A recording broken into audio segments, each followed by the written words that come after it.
Hey, what's up, blue collar business owner? Welcome back to the Blue Collar Prosperity Podcast. I'm your host, Paul Masco, where we focus on helping guide you to have a business that produces consistent, positive cash flow.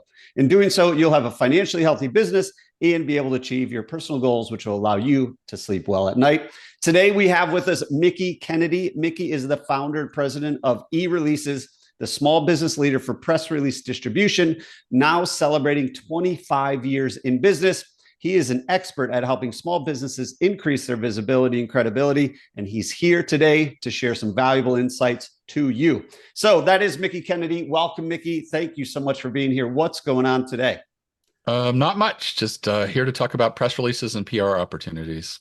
Awesome. Definitely looking forward to that because I know a lot of the things you do don't cost anything. And I know every business owner out there would love to get more exposure, more leads for less money. So just like most of my interviews, I want to dive into two things. One, how your journey can inspire our listeners. So how you got to where you are today. And then most importantly, how your expertise can help our listeners with the press releases, get more exposure, all those good things. So before we jump into all that, how did your business journey start? How did you, it sounds like you've been here doing this a long time. How did that start? And then how's it transformed to where you are today? Right. So it's a weird journey. I was finishing a master's of fine arts in creative writing with an emphasis in poetry, I guess around 26, 27 years ago. And I just assumed I would wait tables and write poetry and live a little bohemian life. And I did that for a summer after graduating. And I felt like I was breaking down. My back hurt. My joints hurt. Being on concrete for 10, 12-hour shifts, waiting tables was not a picnic. And I just felt so psychologically zapped at the end of the day. I was like, this is not going to work. So I decided I needed to find a safe office job. I got hired at a telecom research startup as employee number three. And because I had writing on my resume, they said, hey, write press releases and send them out to the media for us. And so I did that. I looked at what press release was and sort of mimicked that and sent it out, and nothing really happened. And uh, I then started looking at the actual articles in our industry, and discovered that journalists were looking for a story, not data. We were just publishing numbers, and we're like, oh, here's telecom traffic for the Caribbean for the most recent year. And what I did was I looked at that traffic and I noticed that like one country in the Caribbean accounted for more inbound and outbound traffic to the United States than all the other countries combined. And I was like, why was that? And so I discovered that it was like the center for 1-900 numbers at the time, which were really popular. You call for horoscopes, you call for, travel planning, anything. There was a 1-900 number where you got charged, 25 cents to a couple of dollars a minute to talk to someone. And so I did a press release on that, sent it out, boom, we got picked up. And so I just started, pulling out the stories behind the data that we had, and I would send it out to the media, and we would get pickup. We would get a flurry of phone calls and leads and orders. And we started selling to people outside of the telecom industry. A lot of, hedge fund managers and investment types, like the idea of telecom traffic being a leading indicator of economic growth in particular areas, especially like Latin America and parts of Asia. So, yeah, it just got me excited with the ability for PR to be so transformative. And I felt like this is what I wanted to do. And at the same time, a lot of the journalists that I was faxing said, could I start emailing to them? And that's when the light bulb went off. I spent a year just contacting journalists and building a database of all different industries. And so I launched a little over 25 years ago with 10,000 journalists in my database. And I was just a matchmaker, sending out press releases via email.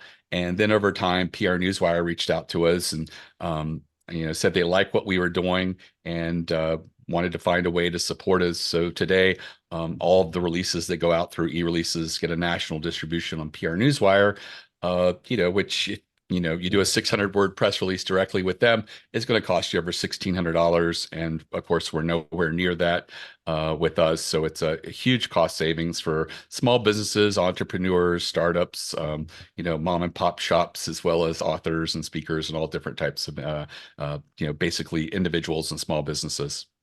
Awesome. Well, let's dive into that. So, everyone listening to this, they own some sort of blue collar business, some sort of trade business, plumbing, HVAC, landscaping, electrical, you name it. They're serving their local community.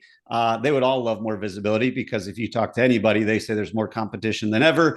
It's 2024. Things are getting a little bit tighter than they had been with all the money flying around with COVID. So, how can a press release increase visibility for the person listening who might be thinking like, Miggy, that's not for me. That's for like big time businesses.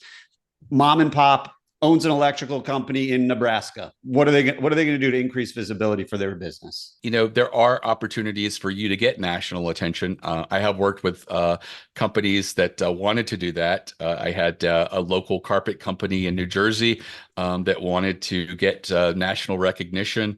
And what we did was we targeted the trade publications. We did several press releases that got no response and then went back and said, just brainstorming and realized that their biggest enemy wasn't like Paul across the street with Rug Emporium. It was the big box home improvement stores.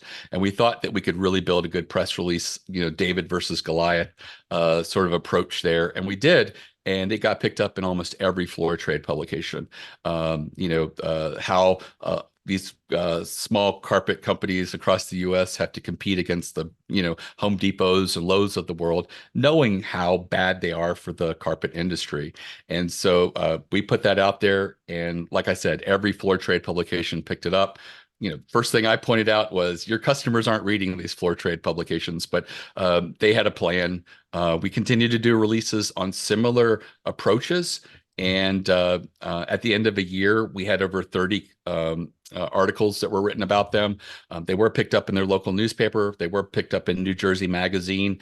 And they put all of these articles, they printed them out and put them in a binder that they called their brag book. And they made a few of these binders and gave them to their salespeople. And every time they went to someone's home, they would say, "Hey, we may not come in the cheapest, but we know what we're doing. We never have people calling us back to restretch carpets or fix a seam, but that happens all the time with the big box home improvement stores. We've been picked up in Floor Trade Weekly, and they just start going through the binder. And just by adding that to the sales consultation, they started closing 17% more of those sales. And that just shows, that when you have this media pickup, it's like third-party corroboration or social proof. When a journalist decides to write about you and write an article about you, it's huge credibility. These people didn't even read the articles. They just saw, that they were picked up by these national floor trade publications. They saw it in the local newspaper and New Jersey Magazine. And that was enough for them to say, hey, I'm not going to pick someone, who's the cheapest when I know that I basically have a signal of trust with this other guy for just a few $100s more. And so, like I said, that's extremely powerful. Now, getting back to local media, that is what most people in blue collar businesses are looking for. And the good thing about that is you don't need a service like eReleases for local news. Local news is probably the easiest news for you to get yourself. And it really just starts by making a connection. This is usually through email with a journalist and just regularly pitching them. And by a pitch, we're talking anywhere from 2 to 6 sentences. I do recommend putting a quote in there that's around the pitch, because if a journalist sees a good pitch and an amazing quote, they can build an article around that. And so what I mean by an amazing quote is you just say something that's very succinct and powerful. It's so concise and strong that if they paraphrased it, there would be a loss of the strength of how it was said. It could also be how poetic it is. If you're creative, maybe put a little creative flourish in that quote. And it could also just be contrarian, something that's sort of controversial. Journalists always want to have something controversial in quotes attributed to someone. So, what does a pitch look like? It could be, let's say you're a dry cleaner and, everybody is going green, and you could just send a pitch and say, hey, there's been a lot of green initiatives in the dry cleaning industry. And I would love to talk to you about what we, company name in our community have done to go green, and how how we feel like we're helping the community. Then put an amazing quote and then send it. So who are you going to send it to? This is where you're going to do a little bit of work, but it's not a lot. If you think about it, in your local market, there's probably less than 10 people who would write about you. At your local newspaper, find out who generally covers your industry. Look online, see if there's an email address. If there isn't, you can call and ask for one. These aren't celebrities. They're not trying to hide. They're members of the community, and so they are accessible, and they should be willing to give you an email address or let you know the best way in which they want to be contacted. Then, if you're lucky enough to have a business newspaper or a business magazine, you're going to find out who covers your industry there. Again, do the research, get that email address, and start building your little Rolodex. You can also look at like weeklies, free papers, and things like that. You can also look at radio and TV and see if there's sometimes segments to spotlight businesses in your industry, or bring people in to talk about certain things in your industry. Call and ask who the producer or booker of those segments are at those places. And again, try to get their email address. So you're just going to be contacting these people. Might be as few as 3 or 4 people, could be as many as 10, and just contact them regularly. What does that look like? If you have ideas, you see things happening in your industry, or people in other markets getting media attention for something, you can pitch something similar to that at that time. I say try to do it at least quarterly, just to stay on their radar. What a lot of my clients who've done this say is that after a couple of years of just regular contact with these journalists, they start to be contacted by them. A journalist will be working on a story, and they're like, wow, I'd love to plug in a local company and get their opinion on this. And they'll say, oh yeah, I remember this guy. He's emailed me in the past. Picks up the phone or shoots you an email and asks for a quote or a way in which to get you into that article. And so that's really the secret sauce to sort of breaking into local media. I had mentioned previously that some of these weekly papers, they can also be good opportunities for people for potential columns. I've had a lot of people, like in the home improvement sector, do like a monthly column in these weekly papers, and just talk about seasonal stuff, like as you move into the summer, what type of little projects you might have in the backyard, like getting the deck in condition, what staining that or protecting it looks like, and other things along those lines. And at the end of the year, maybe winterproofing your house, things to a checklist or something like that. And that's a great way to get visibility and establish yourself as an expert. And being a monthly column, it's not a big ask, and you can do a little bit of research online for what would make a good few paragraphs to talk about a particular subject. And so these are all things that I think that a lot of local businesses can do. I think that the commitment of time doesn't have to be extensive. It's just something that you should just nurture on a regular basis, whether it's every other month or quarterly. And what you'll find is that it may take you a year to finally get that first mention, but once you do, you'll find it's a lot easier. I noticed in the Baltimore Sun that there's 2 or 3 businesses that sort of get recycled every time there's an article. So if someone's talking about, changes and how people are doing hybrid, working from home and going into the office, all of a sudden they get a quote from the same company that they've always got quotes from. And it's not because they're big advertisers, which they're not. It's because they've done the legwork and established a connection, and they're just an easy ask for these busy journalists. Wow, y'all, there's a ton of value there from Mickie. I made a ton of notes, just kind of like, kind of unpack everything. Even if you go to the national level, what it can do to your sales conversion for your technicians out in the field, your estimators out in the field, your advisors out in the field, to just have that social proof. We know, everybody knows, customers make decisions on know, like, and trust factor. It's really easy to build that know, like, and trust factor when you come to them and say, look, this is what we're doing. This is why we're doing it. And this is why you really, I recommend you doing business with us. However, your sales process is, having that tangible proof goes a long way of like, okay, these guys are worth it. Those reviews aren't fake. A lot of times when we have really, really good business, a lot of people are like, this is too good to be true. There's no way a home service business does all these things. But to have that social proof is huge. But even going on the local level, reaching out, creating that database of 8 to 10, influencers in the media, whether it's local papers, magazines. I know most towns have magazines that come out monthly or quarterly, and finding what topics are trending in the news. Everybody knows what's trending in the news. We could use going green, and you could look at every industry in the blue collar space of going green and reach out to them and give them information to make their job easier. So if you're an electrician, talk about electric vehicles. If you're an HVAC, talk about energy uses and how efficient the things that you are putting into the homes now compared to 20 years ago. If you're a plumber, talk about water usage. If you're a landscaper, talk about how you're optimizing your routes using technology so that way you're not using as much fuel and can serve more customers. Whatever it is, just start to build that relationship and get out into them, because at the end of the day, you're making their job easier. When Mickie was talking, one of the things that I thought of, if you send newsletters out to your customers to educate them. So if you're in the landscaping space and you send out a monthly newsletter and tell them, hey, in June, this is what we recommend, start providing that value to them. And eventually, like Mickie said, you might be able to take that exact information and put it into a column and become the local expert of, hey, I know if I have a landscaping question, I'm going to ask that guy that writes that quarterly column or that monthly column or even that seasonal column 4 times a year of, hey, what do we do in the winter? What do we do in the spring, summer, and fall? So a ton of actionable value there to start building your business in different ways that other people aren't doing, because I hear it all the time. Well, everybody's doing that. Everybody's doing this. I promise you not everybody's doing this, because it's one of those things that does take a little bit of time. The key is to just get started, though. Once you get started, start building that momentum. Eventually, you become the resident expert for those journalists. Word spreads, and you become, you're in there.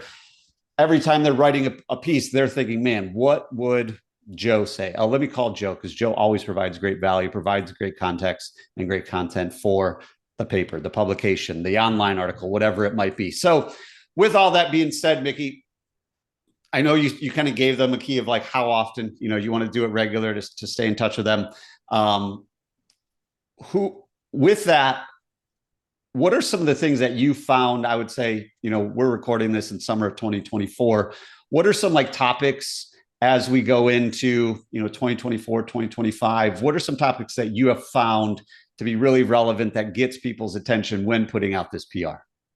Right. So I think that I'd mentioned the hybrid workplace. It seems like the workplaces from some people are described as chaos, and some people are talking about just, it's a different landscape. People are wanting to find a better work-life balance and things like that. And I think that, blue collar workers are always trying to keep their staff happy. And, there are trends even there. Some people who are, allowing their corporate office to, receive Amazon packages during the day so they don't have to worry about stuff being delivered at home and things along those lines. So, it's just thinking about things that are I guess evolving. There's economic issues. There's always economic uncertainty at certain times, and sometimes just asking questions around that. When people seem to I think get a little worried about the economy. People tend to hunker down at home and do a lot of improvements and things like that, and start paying attention to some of the things they've neglected around the home. So knowing that, asking questions around that could be really useful. Like I said, going green is always something that people are paying attention to. Also, energy efficiency.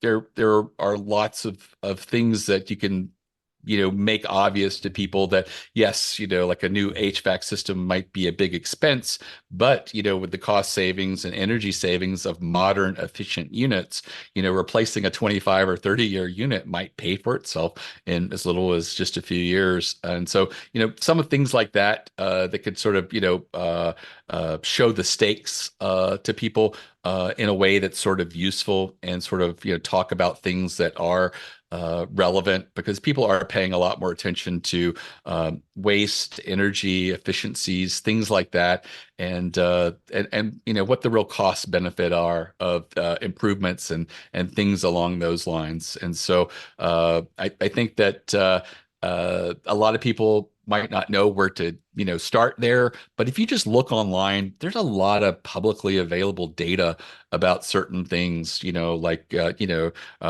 replacing toilets with, the lower flush things, what that means as far as water savings, which, may be financial or not, but, it is an environmental shift that helps the community. So, things like that you can go out there and find some publicly available data about certain things and just put those into to your messaging. And it really shows the stakes of why, using as a solution, both, addresses a problem that you have while also, helping the environment and the community.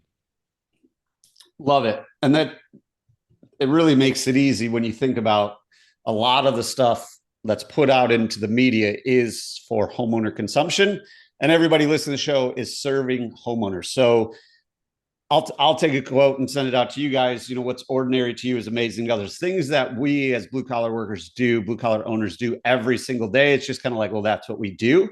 But to the media, to the people serving your local community through, media and content, it could be really good information to help them write a story, to help them, serve the community as well. So all the things that Mickie was saying, it does make it really easy. So find out what's, it's really easy to figure out what's trending in the media, and it's really easy to tie that back to what you guys do on a daily basis. No matter what industry you're in, and no matter what size company you're in, you are the local expert in your local community. So kind of wrapping this all up, Mickie, a lot of people, a lot of podcasts, people ask for books. I think everybody out there's got enough books. That's my personal opinion. The key is to actually take action with all the things we consume. So that's what we're going to focus on today. All the things that we've talked about. What is one thing that our listener can do within the next 24 hours to start moving their business forward, especially with everything we talked about today of growing their business without having to spend an arm and a leg? I think that start building your database. Pay attention to your local paper. A lot of people don't subscribe to their paper anymore, but maybe pick up a copy. Maybe pick up as you come across local weekly papers, business, like I mentioned, a business news or a paper or a business magazine, and do a little research and see, who writes in your industry, and do a little outreach and start building that database. And might take a little bit of time, but just get started. You can also look online and get a feel and start building that database, and then start thinking about the type of ideas that you could potentially pitch. Love it, Mickie. And yeah, like if y'all don't want to do that research, find someone on your team to do the research, hire a VA to do that research. And then once it's time to reach out, have the person that will be handling that going forward to make it happen, get the process started. And based on Mickie, you will not regret getting it started today. Mickie Kennedy, thank you so much for coming on the show, sharing your journey and providing a ton of actionable advice for all the blue collar business owners out there as we continue our journey to prosperity, which is only possible with consistent positive cash flow. And we can have more consistent positive cash flow if we grow our business without having to spend any more money. So I am confident that this will help everyone out there get one step closer to achieving their personal and professional goals. Before we sign off, Mickie, where can our listeners go to keep in touch with you and learn more about what you offer? Right. So the website's eReleases.com. All my social media is on the lower right. I do have a free video masterclass that's less than an hour. It's available at eReleases.com/plan, PLAN. And again, it's completely free, and it will give anybody a good primer on the types of strategic press releases and topics that the journalists want to pay attention to. Awesome. Thank you so much for sharing that, Mickie. Again, it's eReleases.com/plan. It's going to take you less than an hour, and you'll have all the information you need to take action. Mickie, thanks so much again for coming on the show today. Oh, you're very welcome. And before you head out, if you are ready to have a business that produces consistent positive cash flow so that you can have a financially healthy business and achieve your personal goals, let's make it happen. Head on over to thebluecollaradvisors.com/call to book a free financial assessment of your business. I will dive into the financials of your business, take a look at what's going on, find any red flags as well as opportunities that you have in your business. Let's make it happen. Again, thebluecollaradvisors.com/call. Until next time, remember, what got you here won't get you there. If you're ready for different results, it's time to start doing things differently.